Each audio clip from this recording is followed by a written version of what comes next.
I've uh, I'm interested to hear your thoughts on one particular thing. I mean, it's not really, it doesn't really have to do with the podcast, but I think it's a nice,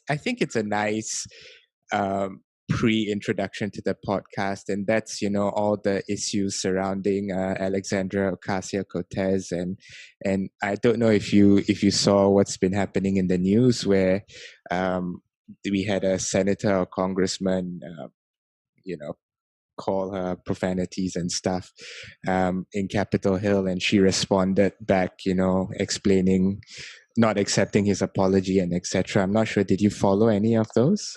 You know what? I haven't. I only read a bit of it. But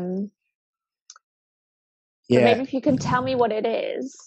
So it's to sum up a long story short. Essentially, he used profanities and stuff like that on Capitol Hill.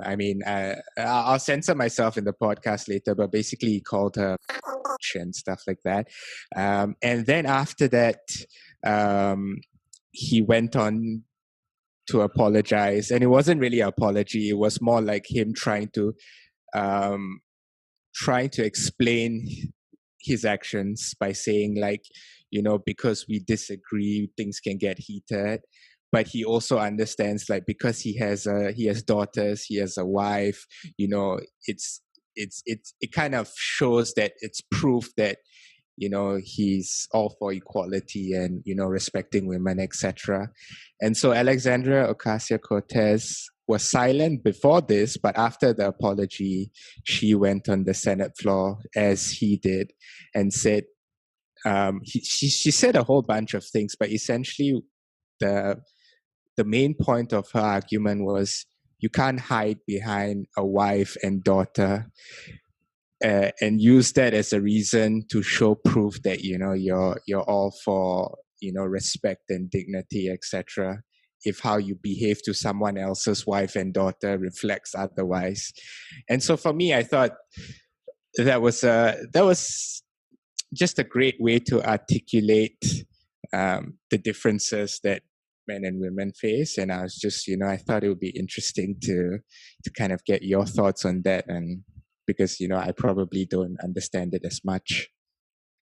That's a really, really, really good question. Hot topic to talk about is, how men and women treat each other differently, and how women have been treated differently for so long. Even though men have sisters, wives, daughters, mothers, they still treat other women in not such a positive way. And it happens all the time. It even happens in the workplace. It happens everywhere. And I think it's just because they get away with it, right? Because they've got away with it for so long and they're so used to doing it that they keep doing it. And also some people are really good at compartmentalizing. So when he goes home, maybe he is this awesome husband, an awesome dad, an awesome son. I'm not going to take that away, that might be a possibility.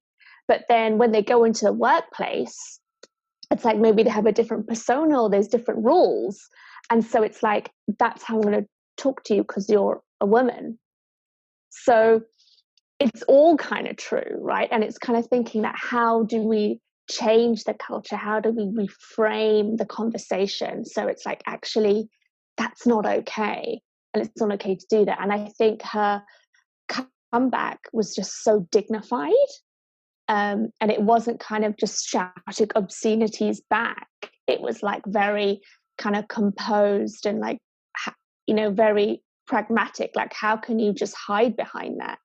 Because that's what he's doing when clearly these kind of things are going on and on all the time. So that was really like a strong, empowering comeback and really kind of lifted her at a higher level. And I think it's important that these things come out in the media rather than what celebrities are doing or what their celebrities are buying. And there needs to be more of this out there, more discussion around this, so people can learn. Because also everyone's just copying everyone else in the workplace, right? So this guy's probably copying his mentor, really becoming his mentor and all the other people around him.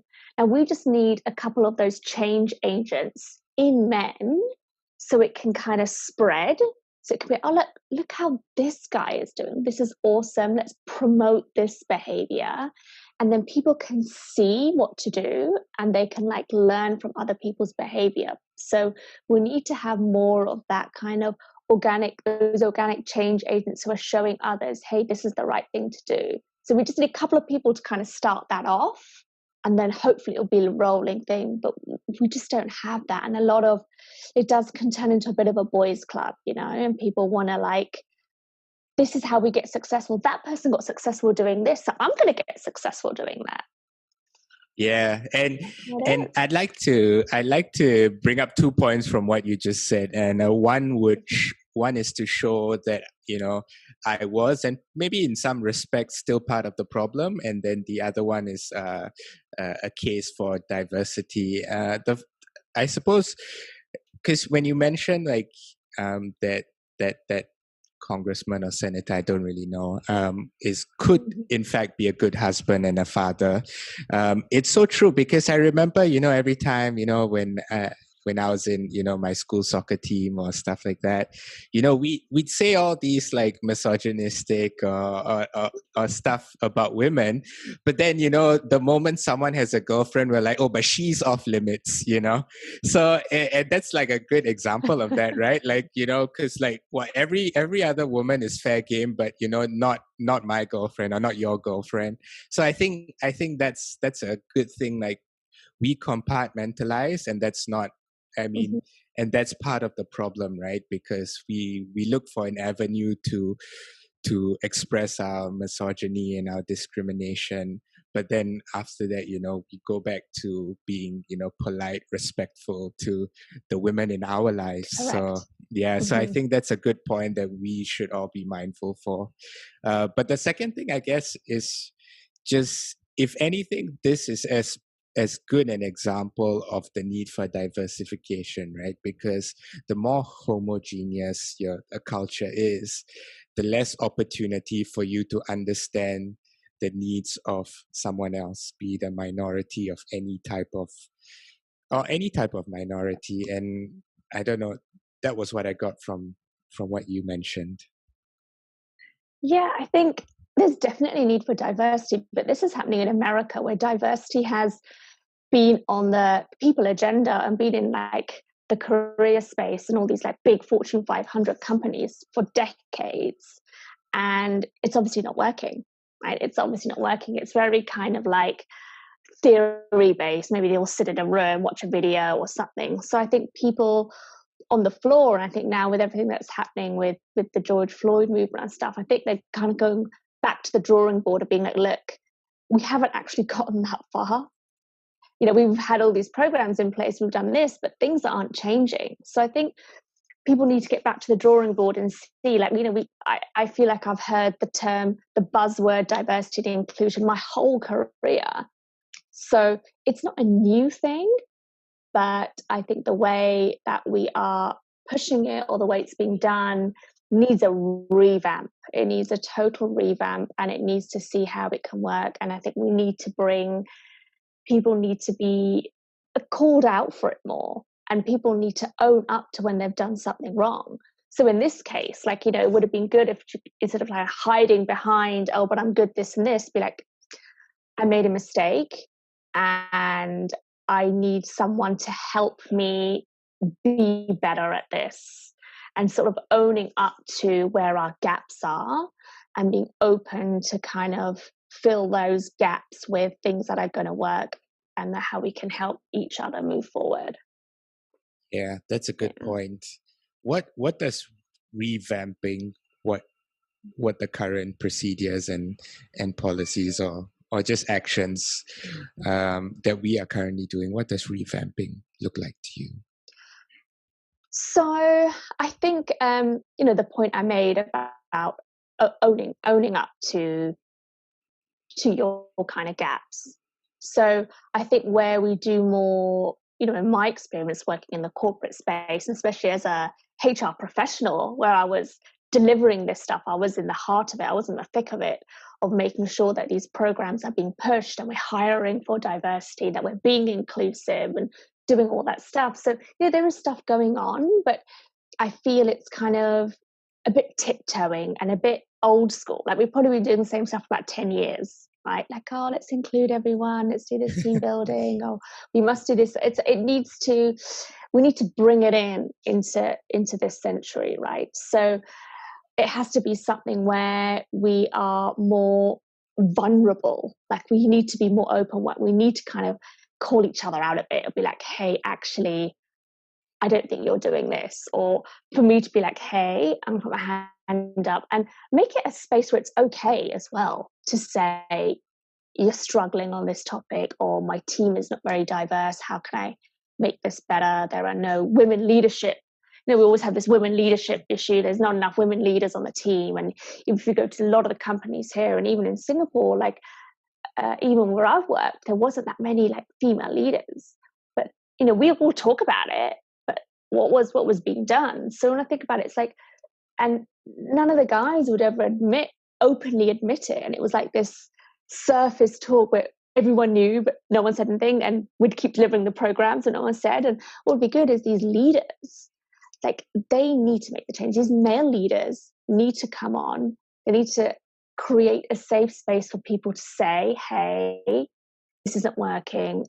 I have some gaps here I need help with. I need to have more diversity in my team. I need to see more inclusion. I need to see more females. I need to see more people from other ethnic minorities or locals coming through in the leadership, and admit openly, like, hey, this isn't working. These programs are working. What can we do to make it better? And I think it's such a big one with females, because there's not enough in like the talent pipeline to get them into the leadership roles.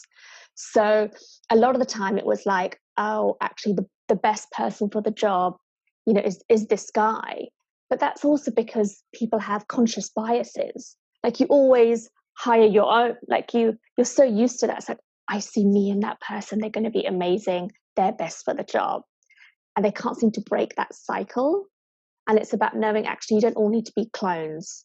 You don't all need to be the same. Let's put someone in different. And yeah, maybe they didn't get the score in university 15 years ago as high as you did, but that isn't as relevant as work experience goes on. So it's a lot of like mindset shifts where they've done something where it's like, I only take people from these universities who have this score, who have this thing. And it's like, we're not living in that world anymore where everything is so linear, and that translates to that. I mean, obviously my experience as HR, I've seen some the best employees weren't necessarily the ones from the best universities. So it's also about the leaders wanting to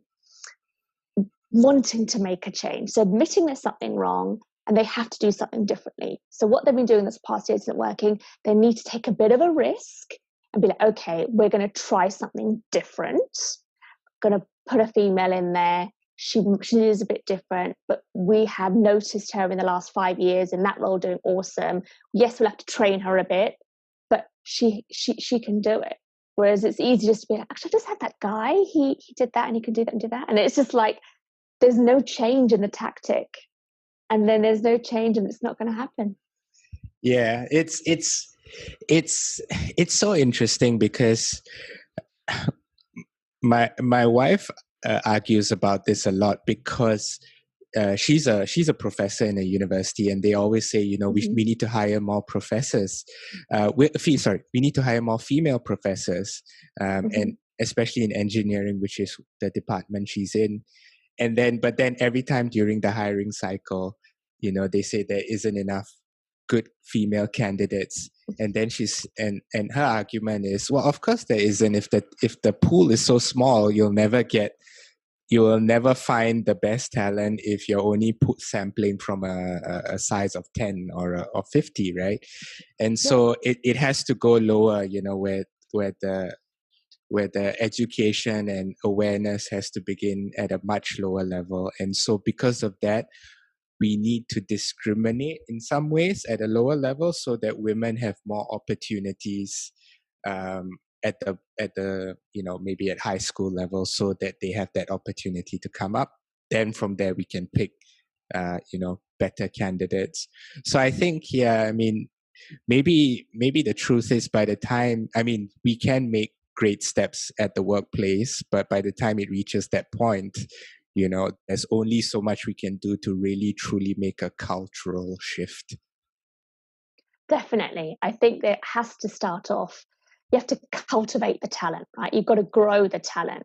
If you're already at the leadership and they're just like, oh, there's no one here, well, how did you lose them? Because when you look at the graduate intake, generally companies are 50-50 with male-female split. So what happened between graduate intake to getting to leadership? Where do we lose these and women? Where do we lose the females? And it's not because they're not smart, because studies have shown arguably, they're smarter academically or on par. So there's no problem in that. So this is kind of where, where I coach a lot of females on the professional space. And it's the fact that women wear so many different hats in life, right? Where mothers take maternity leave, there's the social differences, there's still a pay gap situation in going on in a lot of companies. So there's lots of things in the middle there that you need to address to kind of retain that top female talent, so that they're ready for space on the leadership table. Because that's kind of, that middle bit is where there's a lot of work that needs to be done. Yeah. So to move on specifically to the main theme or the main meat of this podcast, which is essentially how we can supercharge women empowerment. Yes. I think one of the challenges, that you mentioned, is that women struggle with, the issue of confidence, especially when they have to wear many hats. So I'm curious, before we begin talking about solutions and how we can improve it, what are the things that uniquely affect women's confidence that is probably different from men, and something that we as men cannot really relate to? I mean, women's brains are different to men. I mean, that's just a scientific finding, and that's kind of how it is. So we're kind of wired a bit differently, and that way it kind of leads to a different way of living. And there've been lots of studies and stuff that have been done in the workplace for women, especially around in the career space, of why women are a bit more timid or afraid to come forward with their achievements, and men are very, very confident, more confident in themselves, able to apply for jobs, etc., and things like that. And I'll share a really interesting study that I read from another fellow coach, and that was in a IT company. They did an internal study, and there was a job going. It was a kind of mid senior job, and had all the prerequisites in there. And women, they found, would only apply if they had 100% of the prerequisites. So if they had all of them, then the woman would be like, okay, yeah, now I can apply because I can do everything.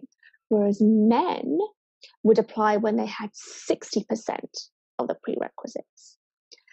So if he had 60% of them, a guy would be like, oh yeah, I've got 60%. I'm going to apply for this job. I can do it because I've got 60% of them.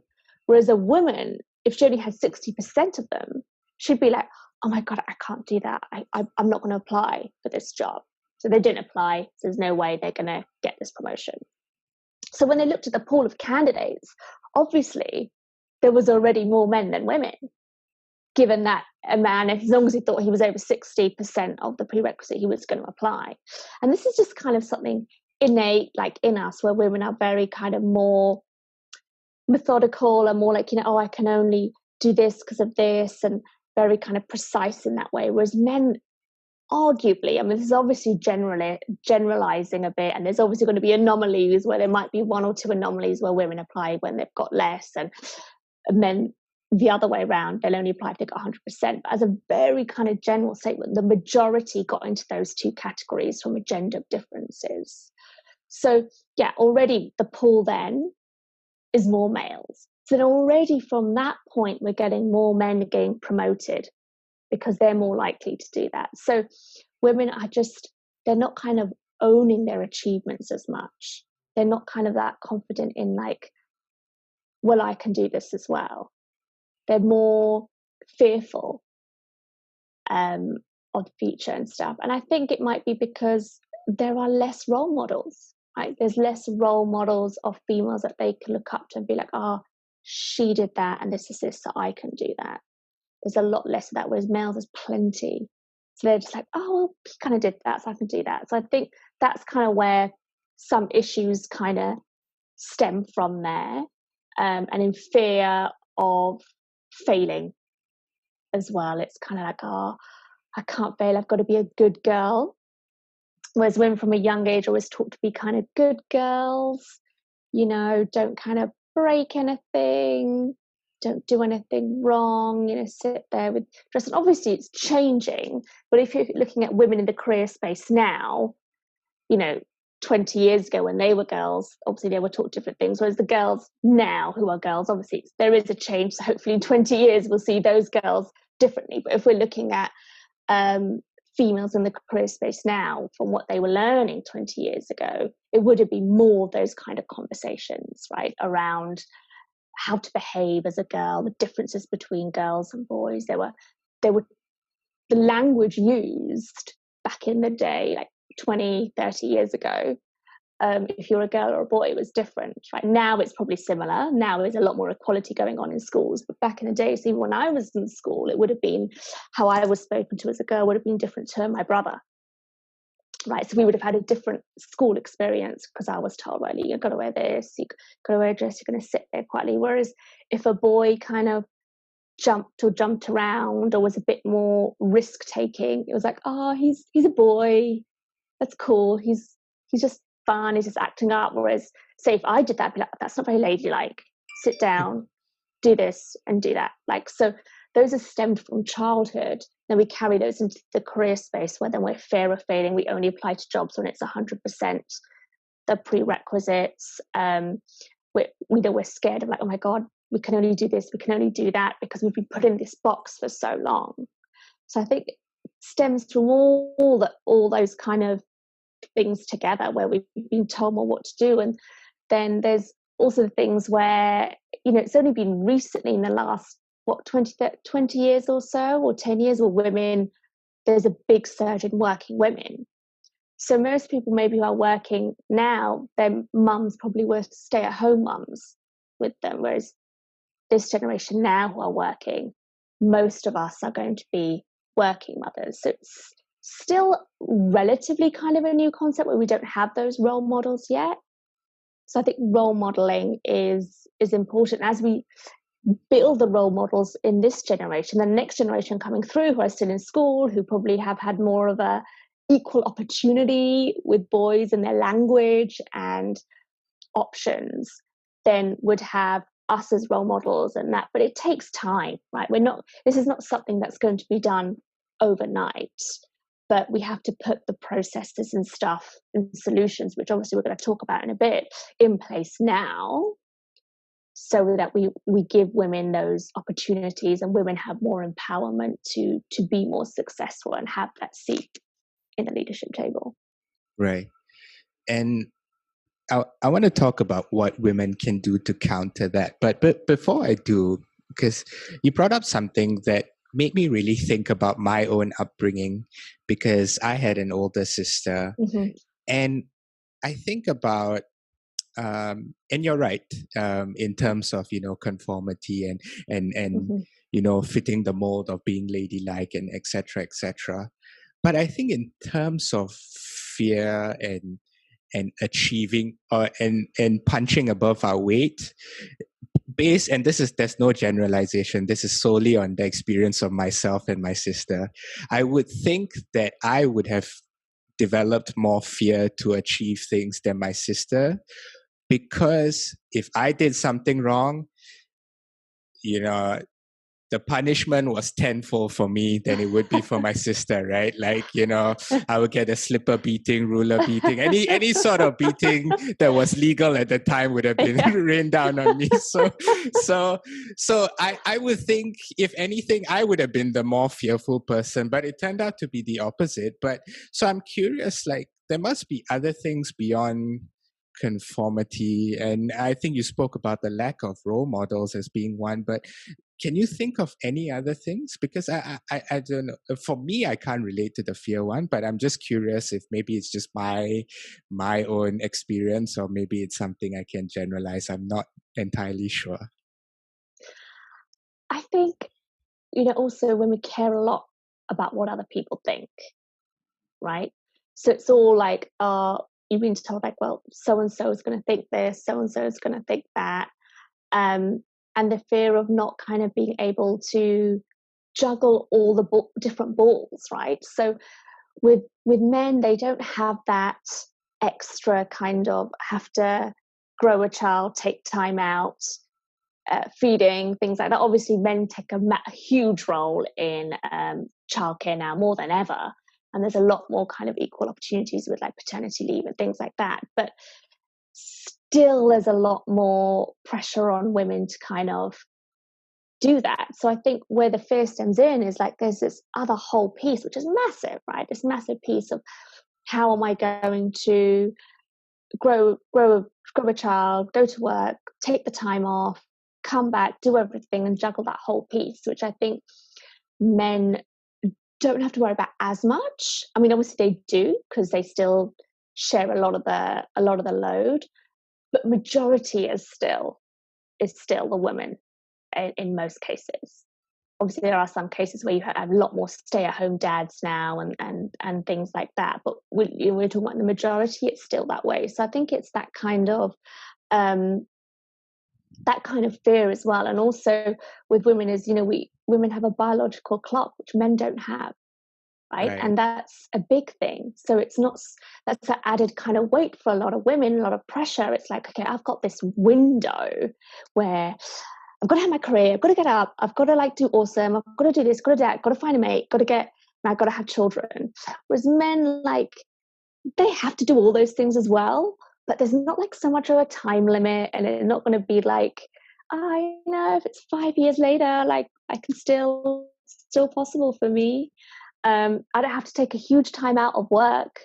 I'm not going to be like tired for 9 months while I'm trawling this like thing, baby around with me. And it's those kind of different hats coupled with what we're taught when we're younger, coupled with the lack of role models, that kind of really eat away at women a lot, right? There's a lot of movies about like single women. If you think about movies and media of single women, it's all like sad, I'm a single woman, oh poor you. Whereas men, it's like, I'm a bachelor, I've got all these girls, I'm just like awesome, everyone wants to be me.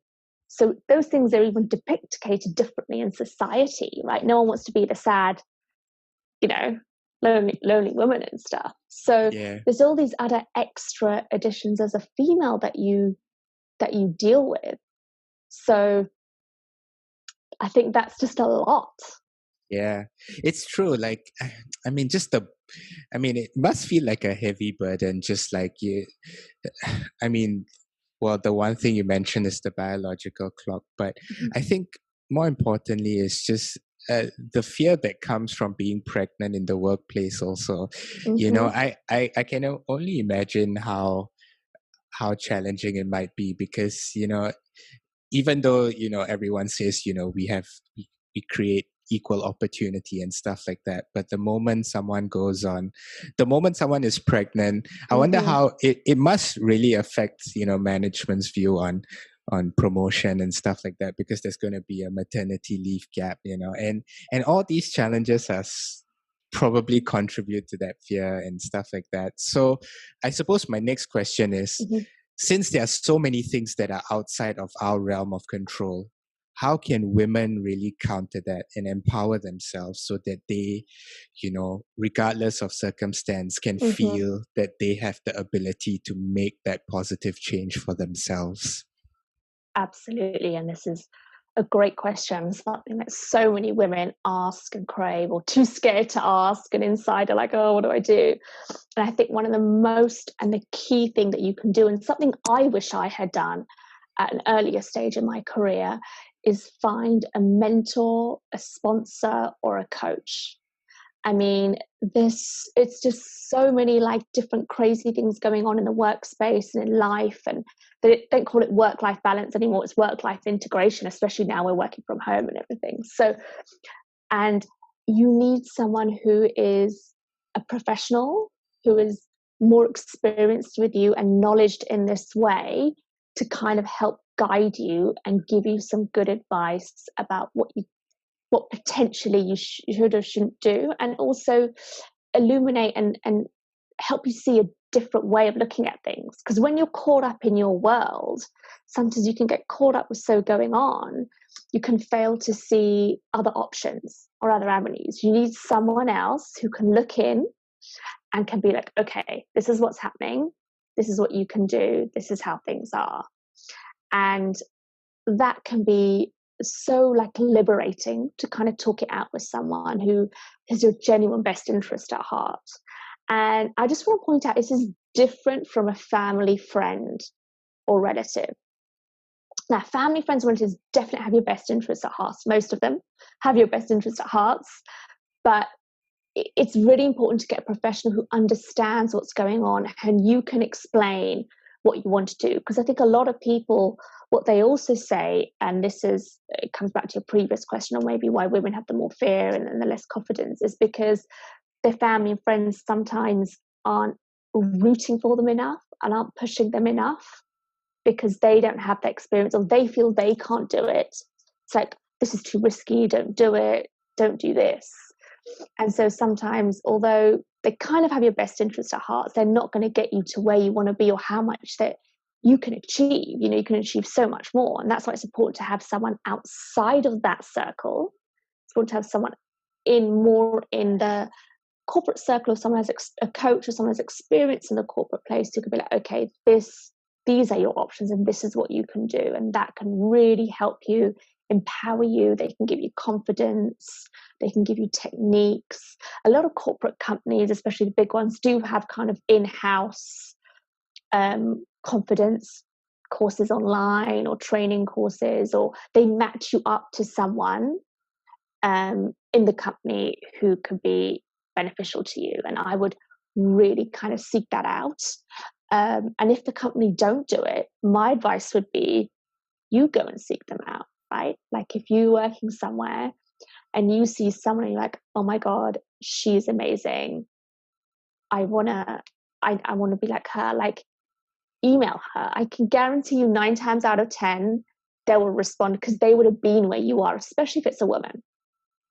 They would have been where you are, and they will be flattered that you are looking up to them and asking them. And if someone did it to me, I would be flattered. I'd be like, I've been where you are, I can help you, and share some wisdom and some bites like that. A lot of people are kind of scared. They're kind of looking in silence and being like, oh, I'm too scared to do it. But you know what? This is it. Like, you got to face your fears. I mean, that could be one decision away from something awesome, like an awesome connection. So very, very important, that step, and something I wish I had done earlier.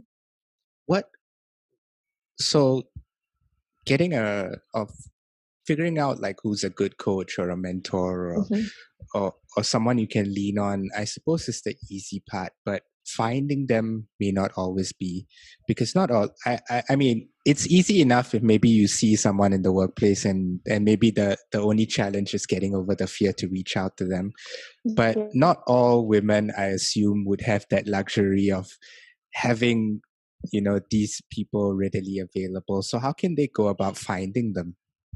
Yeah, no, this is a really, really, really good point. And you're right, it doesn't always have to be in the workplace. That's a kind of initial place to start. And some places, some instances where people aren't making good use of it because they're scared to ask. So that'd be the first one. Like, get the courage, go and ask, and that'd be great. The second one, where a lot of people find a lot of success in finding a mentor or coach, is like joining groups, clubs, organizations. And this can be in work and outside of work. Like I've met people who are like, oh, you know, that's why it's really important to have hobbies.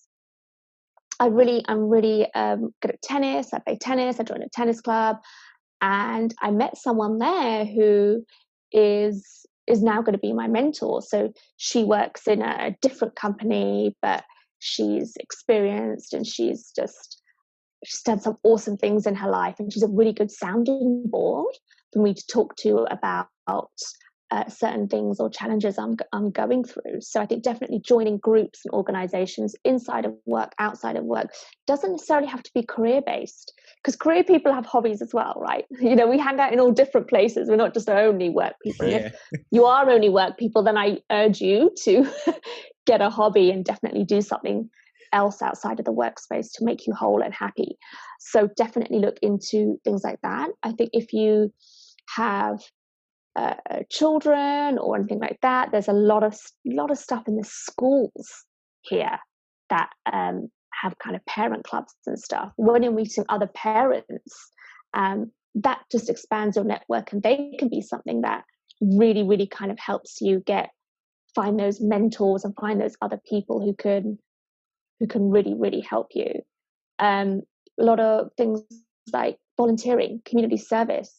This is done in work. A lot of people in work have community service, but even outside of work, there's a host of stuff here that you can do. And you know, everyone wants to give back to the community, do community service. You can meet a lot of great people there who would be awesome mentors. I mean, there's some brilliant people who've got some great stories who can really be a great sounding board for you for your kind of concerns and help you kind of manage the crazy thing called life, basically. Yeah. So those are a couple of things. I think even LinkedIn, even if you don't know someone on LinkedIn, you could kind of do some research about them. So say I didn't know you, but I've been looking at you on LinkedIn. I'm like, oh my God, this is so cool. This guy's got really cool stuff. So a bit of IT. He's like working in WeWork. He's doing all this stuff. I feel like he could be a really good connection for me. And what I do is I look at what you do. I'd read thoroughly about you, and I'd kind of contact you, be like, hey, I see you do this and this. I'm really interested in this. I also do this. So find some connection with both of you. It'd be really good if I could just have 15 minutes of your time. I'd love to ask you something or buy you coffee or something like that, where you can do it. So that's kind of more of a cold way of doing it, but it does work. I have seen it work. So it's just other options for you to try and find those awesome mentors. Yeah. And I think I 100% agree with you. It's really about expanding your network to find someone. Absolutely. You know, because I think that was the challenge I faced as well, in terms of kind of understanding, you know, what's the possibilities for me in terms of my interests, my passions, including this podcast, for example. But, you know, once I started to expand that network, to have fantastic guests on, and then finding mutual ways to help each other, it really increases the chances of meeting the person you want to meet. And yeah, I think what you said is so true. And I think, even though I'm not a woman, I'm an example of that. You know, I've really tried my best to expand the network, but you know, not with the explicit goal of finding my mentor, but to let people know that I'm around. And I think that's a good step for someone if you are looking to find someone to kind of guide you on on this journey called life, I guess. Yes.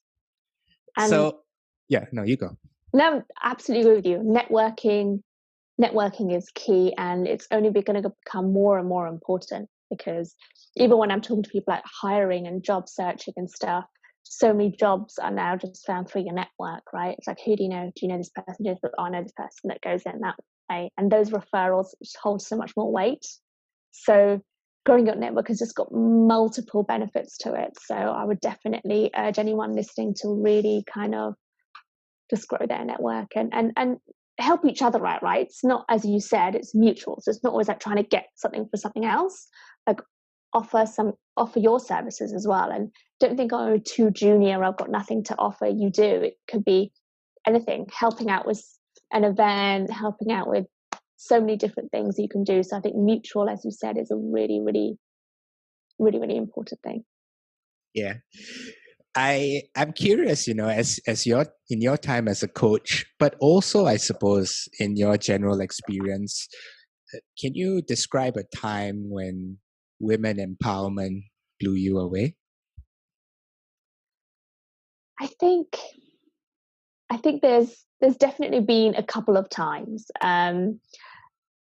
Not as many as I would like, because unfortunately the place I worked with, they just didn't have that many female leaders. And it was something like that everyone brought up. It was like, why are there no female leaders here? Why is it less? Why is it less? And this has been in a lot of places I've worked. And I've worked, across the globe. I've worked in London, I've worked in the US, I've worked here, I've worked in different industries, I've worked in investment banking and professional services.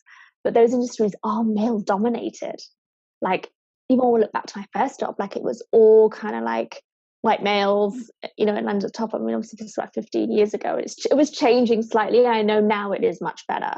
And obviously here in Singapore, again, it was mostly males and stuff. So the women were like far and few between, but the ones who made it, I think we're just like in awe of them, right? We're like, oh my God, you're so awesome. How did you do it? How did you make it? How did you? And there's a couple of kind of key characteristics that I really kind of want to talk about with them, which I think is super important, that I noticed in these couple of women that they have. And it's just like, they didn't care they were different. Right? They didn't care they were different because they knew they were different, but they didn't care. And they'd been told a few times, like, I don't think you're going to make it. This isn't really for you. They're kind of on their own. They were like these islands on their own and stuff, but they still kind of pushed through and made it to the top. And I just think they had resilience to a whole new level, because a lot of people who were probably with them didn't quite make it through. Like, there were a couple of others who dropped off, and they just kind of pushed through with probably not that much support and guidance. And so when I look at some of them there, obviously I don't want to use their names and stuff, I'm just like, how did you do it? Like, how did you not crumble? Because it must have been, and they said it was extremely daunting and lonely coming up. It was really lonely and daunting coming up. And they are now an advocate for kind of females and culture and values, and making sure that more females are coming through the ranks. But they blew me away because of their resilience, the fact that they didn't break down when someone goes, they can't do it. They were the only one there. They were just lonely. And it is just mind blowing, especially when I worked in these corporate environments, and it is really male dominated, and it can be like, a bit kind of people looking out for themselves and stuff like that. So that was definitely one key thing that really stood out for me. But also how they were super professional and polished and poised all the time. Like when you think of like women empowerment, and so let's just talk about famous people, for example, because then we can all kind of relate, and it's similar Sure. to the experiences that I have. So people are listening. But if we think about, say, Sheryl Sandberg, if you think about Michelle Obama, if you think about Oprah, especially kind of the women of color, and Oprah came through a time in like the 80s where it was really, really difficult. And, she was always having people saying kind of not nice things to her, probably similar to the start of our conversation where we were talking about the congressman, right? But how they still managed to remain like poised, calm, come back, like, for example, in the beginning with a really kind of, Oprah was said she was very kind of witty, smart comments, like never kind of going down to that level, but kind of rising up to that level.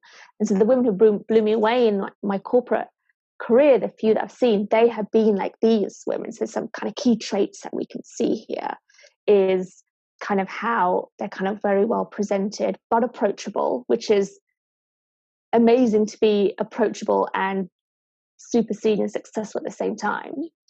And they're able to kind of remain poised under this immense pressure and lack of guidance and support from anyone, and be kind of really pioneers not have that many role models to look up to. So it's just kind of, it just kind of blown me away the way these women have done that. And there's a couple more key traits as well, but I'm sure you want to pitch in with what I've said so far. No. I mean, I'm more than happy to let you go on, but it's but since you've so kindly given me some time, I would like to. Absolutely. It seems to me as well that really the base of anything is really to be comfortable in your own skin, regardless of how other people perceive it. And I suppose my question, and I suppose the answer can be applicable to anyone. What does it mean to be comfortable in your own skin? What does that look like based on the examples you've cited, or maybe the people you've seen? I think this is a massive topic and a massive issue in a lot of the clients that I see, is the real kind of lack of confidence and not feel comfortable in their own skin. And at the moment, or in the last 5, 7 years, 10 years, it's only getting worse because of social media. Right, the way social media is curated and all these lives that people have, it makes people feel even worse with what they have. A lot more kind of comparison, like she's doing this, why aren't I? She's got this way of doing it. And I think to be comfortable in your own skin, it's a conscious process that you have to do every single day. The way our brains are wired is that we, as human beings, we kind of focus on the negative. That's how our brains are wired. And it's not our fault, because back in the cave days, when we were cave women and you were caveman, you had to kind of hone in on the negative. You had to be like, where's the tiger coming from to eat me, right? So you had to hone in on that. So if there was this like beautiful bouquet of flowers, like you don't have time to look at this amazing like flower. You gotta look at the tiger. The tiger's gonna eat you. Right. So that's kind of how our brains are wired. So if we go back to the modern present day, and our brains are wired to focus on the negative. So it can be like, there's no women here, I can't do it. There's no women. But there could be like this pathway that you could kind of do it if you kind of just push through, you're a bit more comfortable in your own skin, but you're so busy focusing on the negatives, either about yourself or about what's around you, that you can't see the positive. So what I'm saying is you really need to make a conscious process to look at the positives, which will make you feel confident and give you that empowerment to move forward. And there's been a lot of studies around this, and you've probably heard about journaling. And journaling's got a bit of a good and a bad rep, because I think people think about, buying a nice shiny book and, writing your secrets in there. It's not about who you fancy at school and stuff like that. It's like, it doesn't matter what book it's in. I hear about people like, I bought a brand new journal so I can like write all my things. I'm like, you don't need another journal. I mean, so there's studies being done where if you wake up every morning, they have 2 groups. One group woke up every morning for 6 months and wrote 3 things that they were grateful for every day. And the other group just did whatever they did, probably looked at Instagram every morning or something. And what they found with the group who did this, what they call the gratituding, the 3 things they were grateful, there was a significant increase in their happiness, their well-being, and their confidence, because they consciously, their brain, and then that brought them more confidence and more abundance and more opportunities, because it was a snowball effect for their behaviors and their mindset, right? There's a lot of mindset work here. So the key thing really for being like confident in your own skin is you got to have that mindset. You've got to consciously program your brain and how it's thinking. And it's a process. And there's loads of kind of strategies for this, because I'm also an NLP practitioner. So I do a lot of kind of strategies about mind coach and how to kind of really think about those things and hone in on those skills and practically look at, the negative things around you. I'm not saying put your head in the sand and ignore all the negative things around you. That is absolutely not what I'm saying. Right. I'm just saying you need to have that balanced view. And there's a lot of strategies out there and people that can help you with that. But the key thing of being comfortable in your own skin and having that confidence is mindset. But mindset has a bit of a bad name. Like people think mindset means like going into a cave and meditating for 2 months. You can do that, but that's not kind of what I'm talking about here. I'm talking about like real life stuff that you can do to make you feel confident and succeed and be empowered. Right. And this is a perfect segue for what my last question in the topic, but although I have one more question after that, and that is, if there was one thing women can do today that can move the needle towards greater empowerment, what would it be? So it's kind of, I suppose, wrapping up on a couple of points that we've talked about. And I think when I look at women and the gaps they have and why they're not empowered and things like that, is because a lot of the time they don't know what they want, right? So you've got to discover you. Because if you don't know what you want and you don't discover you, you can't take action and move forward, right? To that, you're not empowered. You're just like blowing in the wind. You're like, oh, I'll go here, I'll go there, whatever it takes me. And discovering you can involve unlearning. It's not what you were told in school. It's not what your mum and dad said you should be. It's not what your best mate is doing. So I think I'll do that too. And this can be a bit of an uncomfortable process because it could be something that for decades you're doing like on autopilot. And there's these strategies I use with people where you've got to like write down. I'm a firm believer of writing down. We do a lot of things on like iPads and things, but there's science between your brain and writing stuff down. So really write down, your key strengths and what you enjoy, not what you were told to enjoy. If you were told to enjoy like maths or whatever, maybe you're really good at like speaking.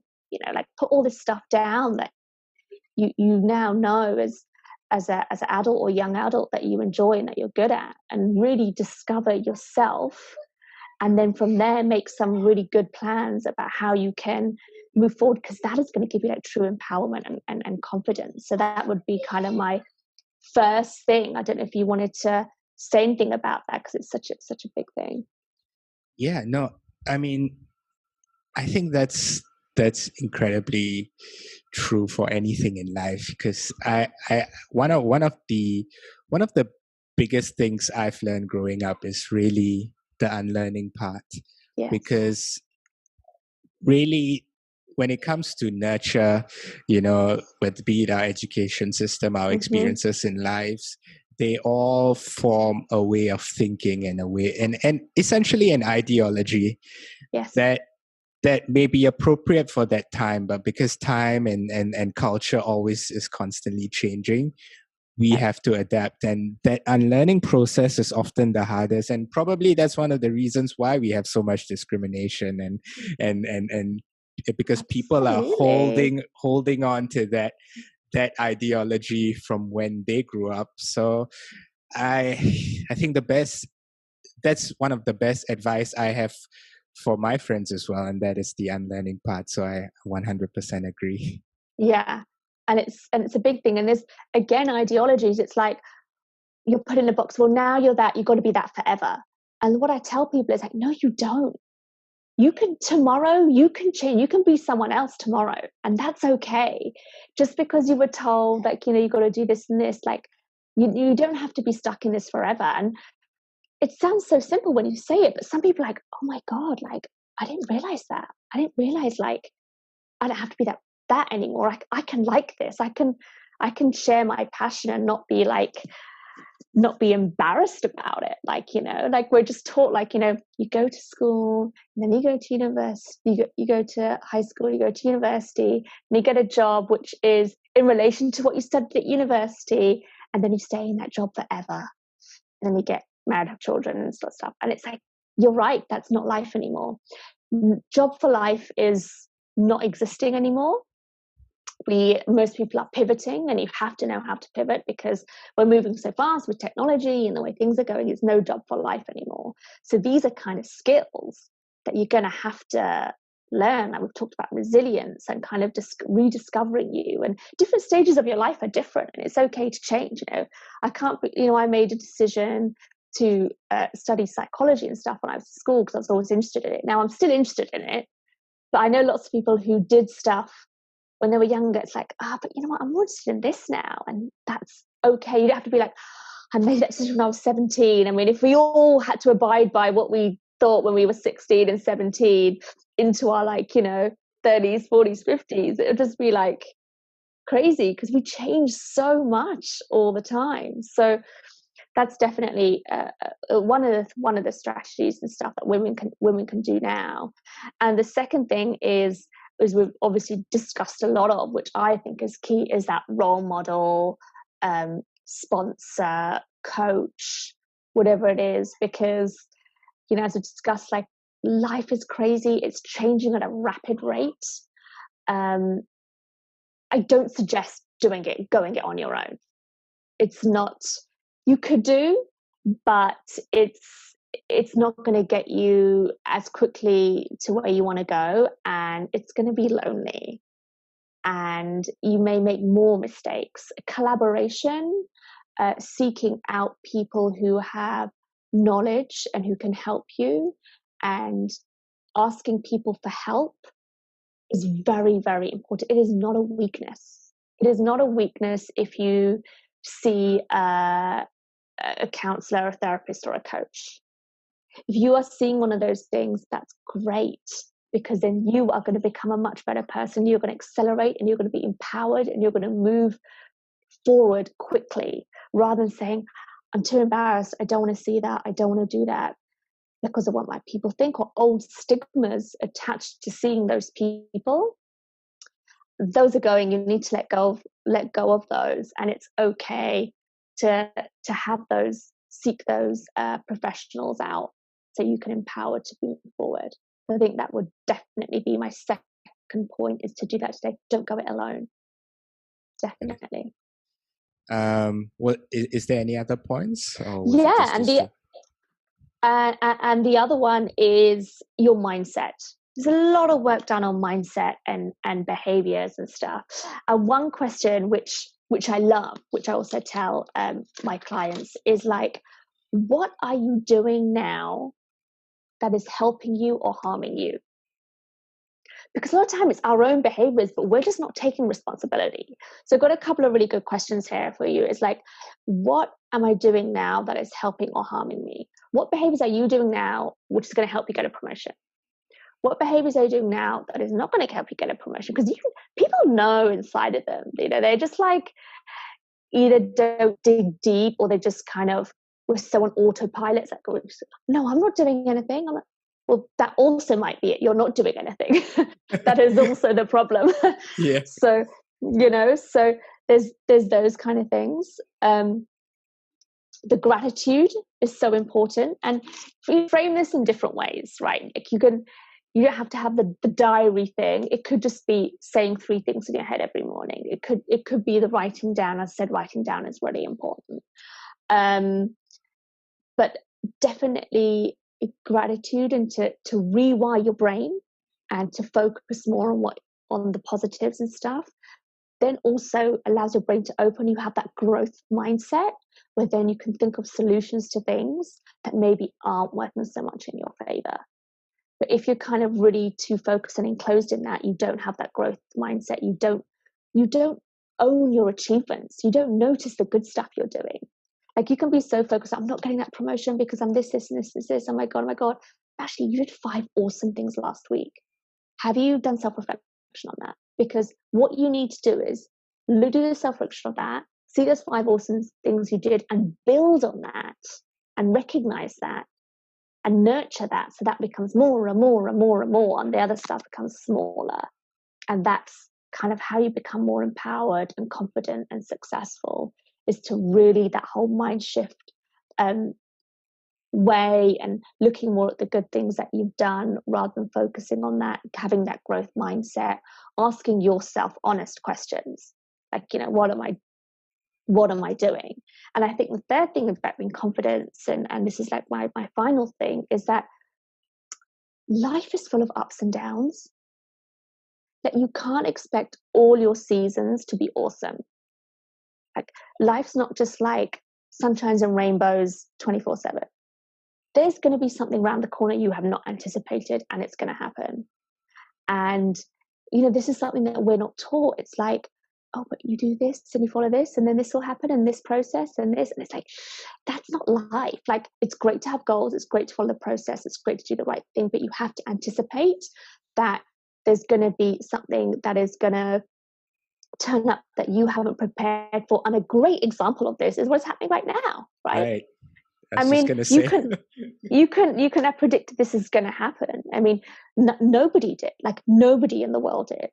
And these things happen to you all the time, happens to all of us. And you've got to not have that victim mentality. It's not like, oh, this happened to me, but so-and-so best friend, that didn't happen to her. But you don't know what's happening to your best friend. She's having other things happening to her.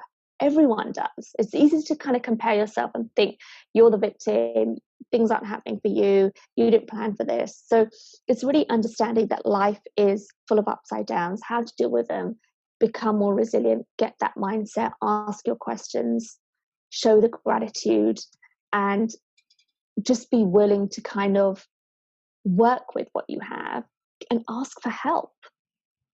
Right. Yeah. So if I were to summarize because you made 4 points, so I just want to maybe summarize it. Please do. Probably rambled on a bit. And please correct me if I'm wrong too, just in case. I think sure. I think the first one you really mentioned was identity, and essentially identity is a story we tell ourselves of who we are. And so if it doesn't serve us, we should be changing it, and especially so that we can proceed to the growth, proceed and grow from it. The second thing is to not be afraid to get the help we need to get to where we want. Yes. The third thing is mindset, specifically focused on gratitude and growth. Gratitude to be appreciative of the things you have and the things that are working for you now. And growth is to always be focused on what exactly you want to achieve. And then the fourth and final one is to accept the unpredictability of life and to not be fazed by it. And even if you are, accept that it's part and parcel of life and it will pass and you can move on from it. Absolutely. 10 out of 10 for listening. Thanks. The moment you got to point 4, I was like, oh no, I'm not going to remember all. 2 or 3 I can remember, but good. 4. Yeah. I'm glad I'm making sense, right? That's good. I'm good. No, but you summarized it beautifully. So that was a great summary. So thank you for that. No problem. My pleasure. Last and final question. Yes.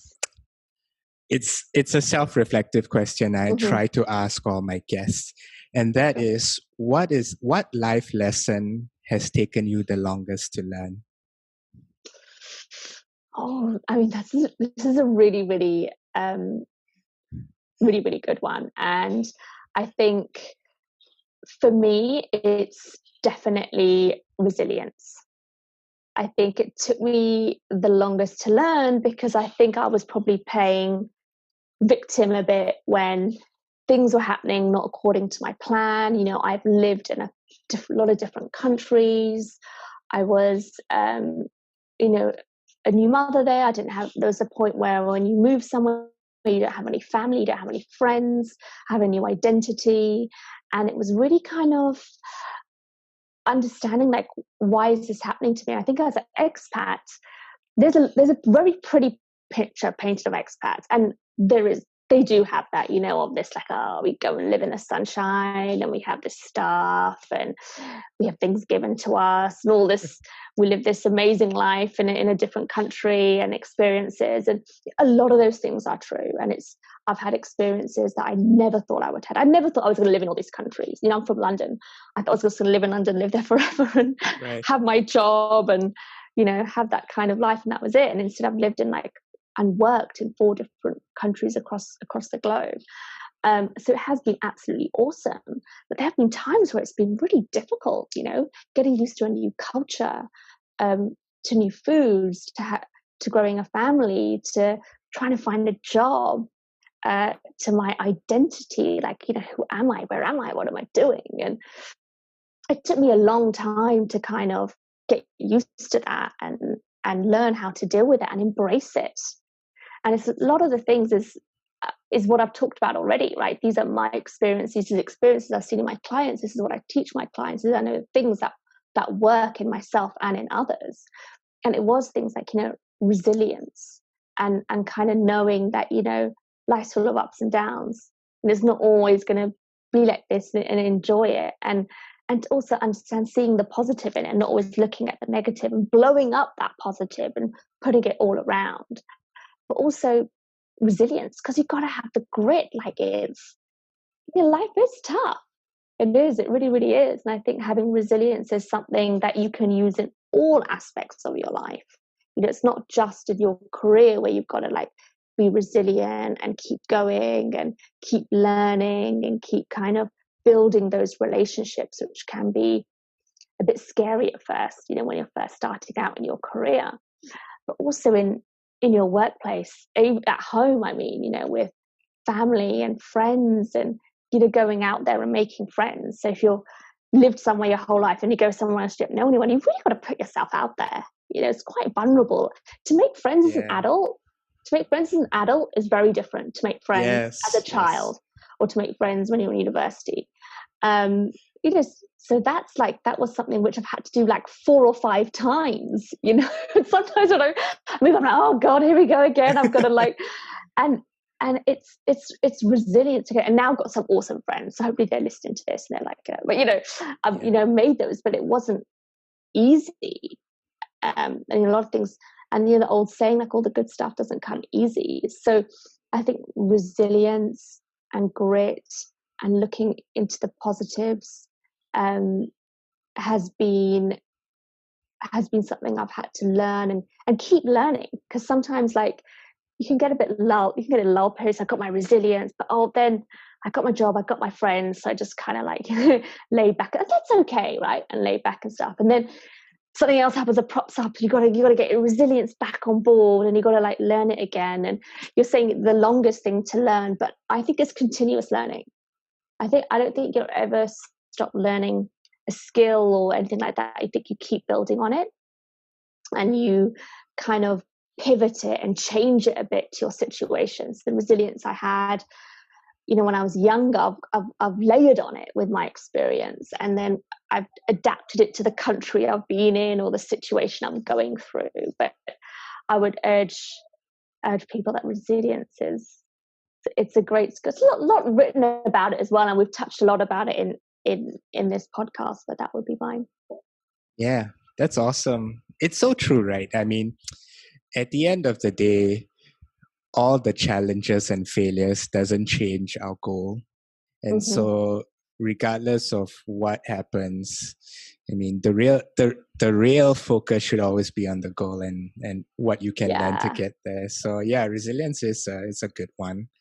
So Rakhi, I want to spend some time to have you share with us what you do as well. You speak so much about your clients, but maybe you can tell us what exactly you do specifically and how people can get in touch with you.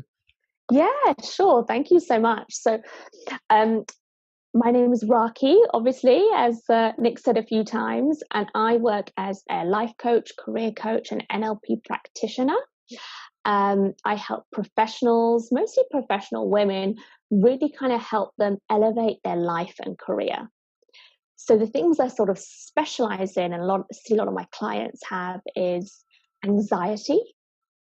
Help them with their anxiety, how to manage that both in the workplace and outside.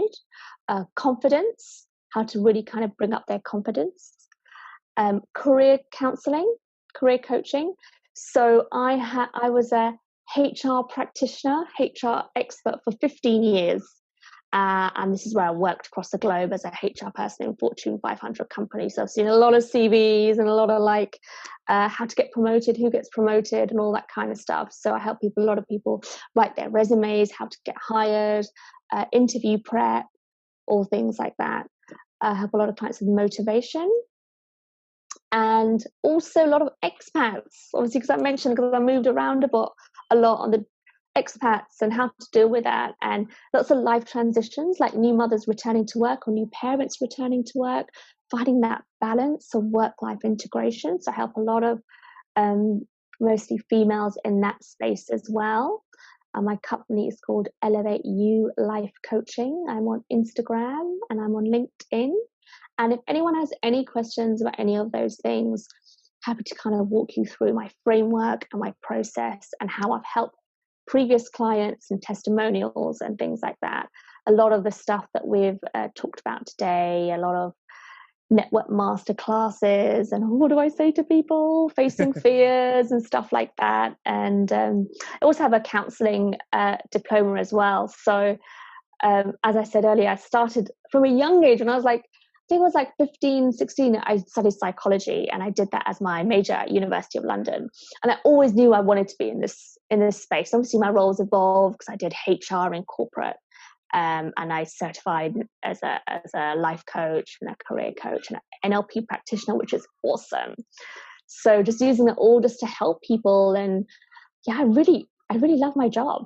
Sounds a bit corny, doesn't it? Sounds a bit like. Well, no, I mean you're the precious few who enjoy the job.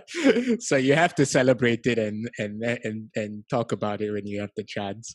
Yeah. Don't worry, all your details will be in the podcast description. So if people want to get in touch, it'll be easy for them to do so. But Rakhi, thank you so much for being part of the podcast and for sharing your knowledge.